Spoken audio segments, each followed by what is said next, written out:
Let's now move to the issue of value chain in the agriculture sector for 2014. How developed was it? It has not really been actually been developed because when you look around you, the reason they are importing most of the food in this country because the value chain is not developed.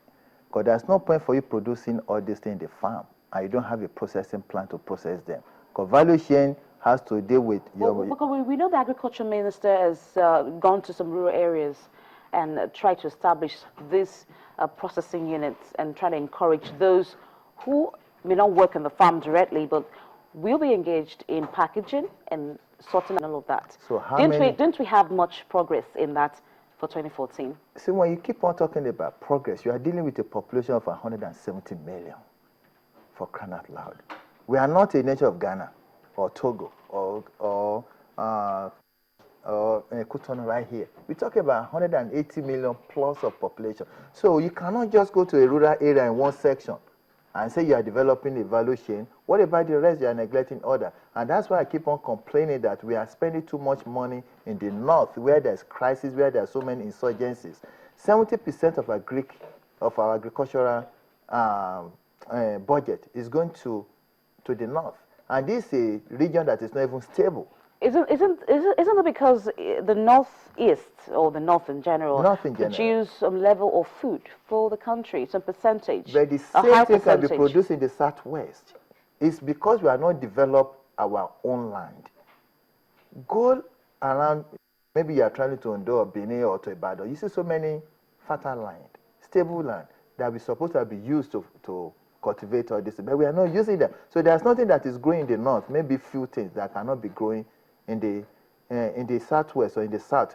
But the problem is the corruption is still there. They know what they are doing. And if few of this money can still be coming down to the south, we will not be having the problem we're having now. Because look at it now. The tomatoes, the vegetables that are coming from the north are very expensive now. Because some of the farmers are being disturbed by the Hasme or by the Fulanis or Boko Harams. So why can't we diversify and say, wait a minute, there's a problem in this region. Why can't we take some of this investment to other places like Southwest? Because you cannot be producing in the north and bringing the raw materials to the south to process. You look at the transportation level there and look at the insurgency that is on the road. So to me, value chain needs to be developed because everybody does not have to be in the... I'm into value chains, I'm into processing, I'm into integrated farming. That is what I choose to do. But most of our women or most of our youth can decide to go into the value chain, like they can come to my farm and buy the chicken and process it. Another person will come and buy it from them and go and sell to the eateries or to the supermarket. So this is what they call value chain, but it's not really being developed. How many processing plants do you have in Lagos, which is the most populous state in Nigeria now? And we're supposed to have a whole lot of process apart from maybe you take 2 or 3 companies processing chicken in a large volume. That is why you see most of these products are coming in through the back door from the Republic of Togo or Cotonou. And this thing does not even play well with our local content. So we need to do more in order to really discourage importation of this foodstuff, because it's not really helping us. Okay, on the issue of funding, yes, how did the farmers fare? How were they able to cope with financing and growing their farms, having to buy the raw materials? Were there any form of assistance? There's no assistance. Whether from the government or even from other funding institutions in the country? Believe me honestly, there's no assistance. All farmers are on their own. Where the farmers in this country are just like a pawn to the corruption practices going on in this country. We are just like a pawn. You can't go to the bank and tell them that you need the agri-loan. They will look at you, they will give you a 20% that if you take it. And not only that. But there were schemes set aside. The 200 by the central bank, by the federal government. Yeah, that one had been exhausted a long time ago. The 200 billion naira commercial agricultural credit scheme. That was one that had been exhausted, and it's supposed to be a revolving loan, but it has not been so. And the Bank of Industry, they gave them some funds to really help the processors. But the processing alone, to even tap into this money, at the end of the day, you see that the real people that need this money does not get it. Because the problem we keep on making in this country, we put all our economy in the hands of few hands. And they are killing the middle class or the small SME. And without the SME, no nation can survive without the small scale No nation. But they are killing the SME in the disguise that they are helping the big guys. You understand what I'm saying? So we have a lot to do, and the government really needs to step up their listing. You have a whole lot of good policies. Are they being implemented well? Okay, very quickly, let's look at the issue of livestock, forestry, and fishing. How do these ones fare for 2014? There's a general problem with agriculture generally. I will not be sitting there and be lying to you. I don't belong to any political parties. I don't have any intent to be. But it's just the people need to be fed. And the way we are going by next year with the austerity measure that we're having and with the price of oil going down that nobody wants to buy oil, we have a very big crisis for food shortage in 2015, we like it or not. That's a very gloomy outlook. Very, very. Okay, let's now move into 2015 because of our time. Yes. What do you think? You started by saying that, we may have some kind of food shortages next year, but what do you think we need to do to avert what we need to do, I can't say it's too late, because there's nothing that is being too late. If the federal government, the state government can get themselves together. But right now, it's focusing on politics. But after the policy, what will happen? Are they not going to eat? So nobody is really facing agriculture. Let me be honest with you.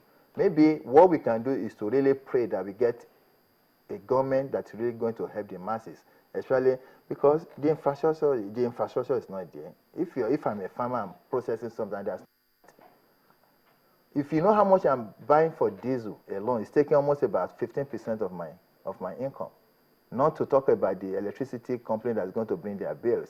So there's a lot to be done by the federal government, maybe by encouraging the local content. That is the only way out. Because there's no way that you allow the foreign supermarkets bring vegetables, bring fruits, and selling to us something that we can grow here. It's very, very discouraging.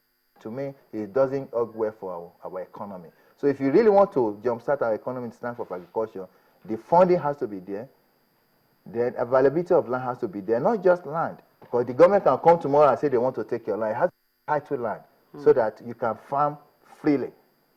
And the government policy needs to be very flexible, not all this rigid flexibility. And the government really needs to inject so much money, like in form of a grant. If you can be giving a subsidy to the oil, I think it's the right time now to diversify the subsidy into agriculture. Then you see what will happen. If it's only ₦1 that can be injected into agriculture, we won't have any problem. I'm just thinking, how do you think we can clear the glut in the markets in terms of imported products? I know some of these importers had to go to the banks to get finance at a high interest rate. So there is the pressure, or there's actually focus on how these imported products will be cleared. Cleared off the market here in Nigeria before beginning to talk about how to grow our own locally produced materials or food. How can this be addressed? Because there is a glut. For instance, rice. We are told that billions of naira have been used to import rice into Nigeria. And if we have to grow our paddy rice and other forms of local rice, these have to be cleared. How can this be achieved Who next year? controls the foreign exchange? It's still the federal government. You understand? And most of the money that's supposed to be used to buy materials, to be using for processing of our own local contents here, have been used to buy finished goods. And right now, the finished goods are even getting expensive because they have increased all the tariff of everything coming to the country. So the food is going to be very expensive, either the imported and the local made by next year. So I think the only thing that can be done is, that's why we have the Nigerian Customs Service. What are they doing? Are they up to their task to make sure that they really guide our borders? Because our borders are extremely too porous. And some of them are bad eggs that allow this thing to come through the back doors. So there's no way you could take something out of here and not be able to replenish. You have to encourage the local farmers first. And by so, people, if the price for the local content is extremely in the parallel line with the foreign goods, nobody will buy the foreign goods, so it's even cheaper. But the only way you can do that is through the government policies. So we are only praying that we have a good leader that is going to listen to us, that listen. Agriculture should be our main sector that we're supposed to really focus on, not really on oil. Because if you look at the theft that is really going on in our oil sector, it doesn't even really make sense. It's one of the reasons that the prices are very low, because it has really flooded the markets. Because people just steal it at will without any control. So it's already there, so people does not care. If the government are trying to guide their own, there are so many people that are checking through the back door. So it makes the price cheaper. And who is spending all this foreign exchange? You know, so many things that is really going on, and everything is still based on corruptions. But we hope that 2015, we have a good leader that's going to listen to Nigerians. Okay, just before I let you go, I just wanted to talk to our viewers as to what can be done, some word of encouragement for them, because most of what you've talked about has been not so good. But what do you think can happen going into 2015 in your closing remark? Develop agricultural sector, and the government to really put in all their efforts to see that not this newspaper, something that we are talking, I'm talking of real one. In fact, you know what the chamber is trying to do now? We're trying to get into the system that whoever is going to be the Minister of Agriculture must be somebody that knows about practicals. And most of these ministers you have today, some of them, they just hijack them from abroad. They don't even know what the people are really going through in the country. You understand? So we really need people. You want the choice of minister for agriculture? Somebody that knows about agriculture, that know where the shoes pinch.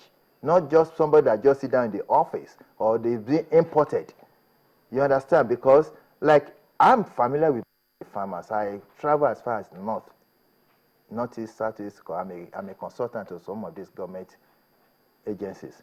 But without the government really focusing on this thing, it's going to be a problem for us. All right. I hope that these problems will be handled very well by the government. I hope so. And we hope that the challenges that we're still facing will be tackled adequately. Thank you, Mr. Wale Uyikoya, CEO, Bama Farms, in the looking agriculture sector for 2014. We will continue this series in this week on Business Morning. We'll look at other sectors in the course of the week. I want to appreciate everyone out there for taking out time to watch Business Morning. We do appreciate your time with us. Thank you for watching. I am Bolaji Akinwale.